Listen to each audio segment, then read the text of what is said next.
Time now for sports on 104.7 The Cave. Here's Ned Reynolds. Mike, the intern, Ned Reynolds in the studio Tuesday morning. It's kind of a moot point, but because for some teams, that might be the only time they're this ranked this high if they come out and drop the ball. But the CFB rankings are out.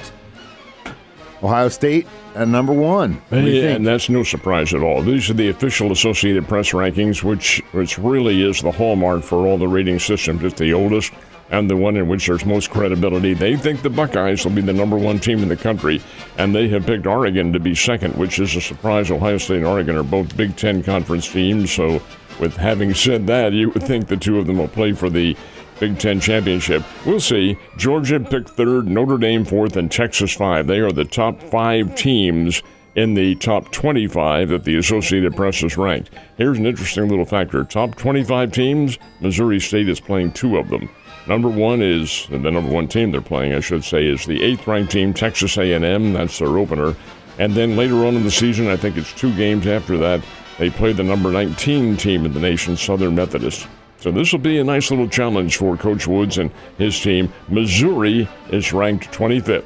Top 25 teams, Missouri is number 25. That's pretty good. They haven't been there in a while. Coach Drinkwitz doing a nice job with the team.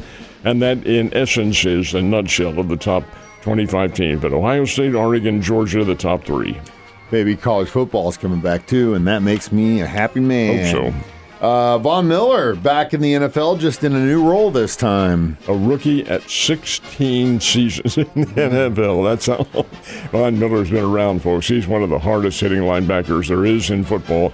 Decides he wants to play one more year if he was with the right team. Well, in his case, the right team is the Dallas Cowboys. Von Miller has signed with them. He'll be in there, and you know, he's had injury problems the last several years, and, of course, as long as he's been in the NFL, you're going to have those injury problems. It does happen, but the Cowboys, Jerry Jones and company, seem to think that he can be a pretty good fit with them, so Von Miller will be wearing the silver and white and whatever that blue star is that they have with the Dallas Cowboys. Royal blue. I think they're going to use him as a plug-and-play.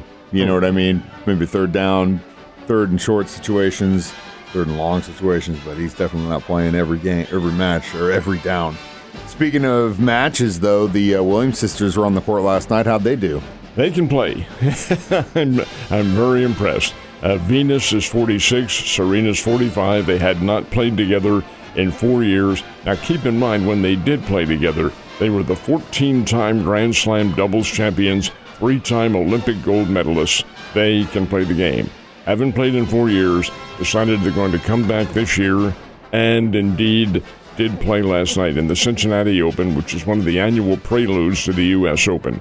Well, the Cincinnati Open is a regular tour event, and the Williams sisters in a late-night matchup against Marta Kostyuk and Peyton Stearns, and the team of Kostyuk and Stearns won it, but not overwhelmingly. They played the first 2 sets, and the first one was 6-2. Kostyuk and Stearns got the win. Second one was 6-1, and the Williams sisters dominated that one. Third set in standard tennis, not the Grand Slam events, but standard tennis, is a super tiebreaker. You go to 10 points. First team to get 10 points. So the team of Kostyuk and Stearns gets off to a 6-0 lead. They're going to rout them. The Williams sisters come roaring back. It is 9-8. Now remember, the first team to get to 10 wins by 2 points. You have to win it by 2. The Williams sisters are serving at 9-8. They trail 9-8, and Venus Williams double faults. Hits the serve into the net twice. So much for the match. So the bottom line is this. The team of Kostyuk and Stearns won it over the Williams sisters, but Venus and Serena can still play the game and play it at a championship level. The Cardinals had a great weekend, and they're in a series now that they absolutely have to win. Unfortunately, not off on the right foot in this one. Cincinnati is not a very good baseball team, and their record shows it. They started out well, but they've had so many injury problems this year. Be that as it may, first game yesterday was a very late morning game, early in the afternoon in Cincinnati, and the Reds give up 2 runs to the Cardinals in the first inning. Cardinals scored twice in the top of the first, and that is it. The Cardinals do not score again, didn't have to, win the first game 2-1. Excellent pitching by the Cardinals, and indeed get that first game win. Second game, Out they come. This is the day-night doubleheader, the night portion of it. And again, the Cardinals took the lead, had the advantage over Cincinnati. Reds had to come back and tie the game. So they get to the last of the ninth inning, bottom of the ninth inning. The Cardinals lead at 5-4, 2 outs. And here comes a journeyman player named Dane Myers. Call him off the bench to pinch hit. And what's he do? It's a pinch hit home run to tie the game, send it into extra innings. Cardinals can't score in the 10th. The Reds do on an Ellie De La Cruz hit. So Cincinnati earns a split, 6-5 in the second game. Cardinals and Reds split. Hey, it's okay for the Cardinals. They're still in there chirping away at a wild card berth, but still 3 games out. Gotta win those. Gotta win those. The Royals, on the other hand, are going to probably win out and just frustrate me because it'll mean nothing. But just like the Reds, they've been injury plagued, but they got a dub yesterday against a very low A's. Yeah, the A's are even worse than the Royals have been this year. Drew a rollicking crowd of 12,000 up at Kauffman Stadium. Oh, my goodness gracious.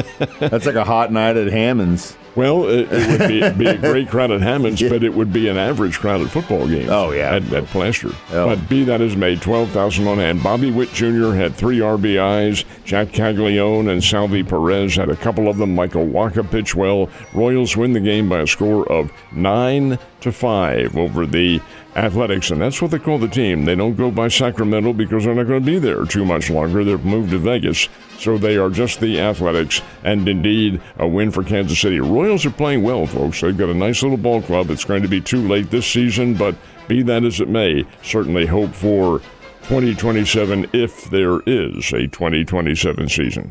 Fingers crossed. FedEx Championship Golf Tournament resumes Thursday, right? 48 hours from now. They'll be playing golf at the historic and outstanding Belle Reve Country Club up in St. Louis. This is the BMW Classic. Again, it's a $20 million prize, and the winner will get $3.6 million, just like Scotty Scheffler got. And who knows, Scotty Scheffler may get another one here. But it'll be awfully tough to win back-to-back, but we'll see. Belle Reve is a very demanding course. Only 50 players. That's all who have qualified for this one. The field's been cut from 70 to 50. So 50 players will tee off, and Sunday, after the event, the BMW Classic, the field is cut to the final 30, and those final 30 will go to Atlanta in 2 weeks and play at the Eastleigh Country Club, where the winner will pocket $20 million. Ooh, boy. I wonder what the over-under and the spread is on these guys at this point. And can you place a future on a FedEx champion before it all starts, or can you do it week to week? You can do that, and then you can do it as the match is going on. Oh, man. Why'd you got to tell me that? Like I got chocolate chips to play with, Ned. Have a great day. No. You won't be because you'll be taking a nap. Yeah. Attaboy. I got you, man. Attaboy. I'll see you tomorrow.